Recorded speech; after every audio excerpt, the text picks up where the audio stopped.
നമസ്കാരം. നഷ്ടത്തിലോടുന്ന KSRTC bus സർവീസുകൾ നിർത്തുമെന്ന് ഗതാഗത വകുപ്പ് മന്ത്രി KB Ganesh Kumar.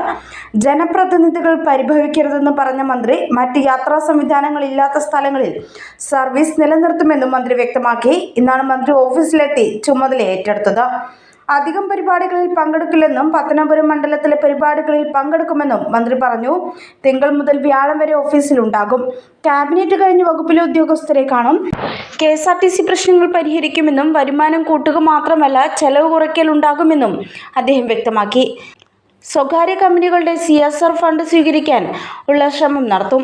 KSRTC സ്റ്റാൻഡുകളിൽ toilet അടക്കമുള്ള സൗകര്യങ്ങൾ മെച്ചപ്പെടുത്തും. KSRTC ജനകീയമാക്കും. ജനങ്ങൾക്ക് ഉപകാരമെങ്കിൽ സംസ്ഥാനത്തെ മുക്കിലും മൂലയിലും സർവീസ് നടത്തും. AI ക്യാമറ കെൽട്രോൺ കൊടുക്കാനുള്ള പണം സംബന്ധിച്ച വിഷയത്തിൽ ധനകാര്യമന്ത്രിയുമായി സംസാരിക്കും. എന്തുകൊണ്ട് കൊടുക്കാൻ പറ്റുന്നില്ലെന്ന് പരിശോധിച്ച് കെൽട്രോണിന് പണം കൊടുക്കുമെന്നും ഗണേഷ് കുമാർ പറഞ്ഞു. മുൻമന്ത്രിയുമായി ഒരു പിണക്കവുമില്ലെന്നും അദ്ദേഹം വെളിപ്പെടുത്തി. കൂടാതെ ഡ്രൈവിംഗ് ടെസ്റ്റുകൾ കർശനമാക്കുമെന്നും ഡ്രൈവിംഗ് ടെസ്റ്റ് നടത്തുന്ന വാഹനങ്ങളിൽ ക്യാമറ വയ്ക്കുമെന്നും മൊബൈൽ ഫോൺ ഉപയോഗിച്ച് വാഹനം ഓടിച്ചാൽ കർശന നടപടിയെടുക്കുമെന്നും മന്ത്രി പറഞ്ഞു.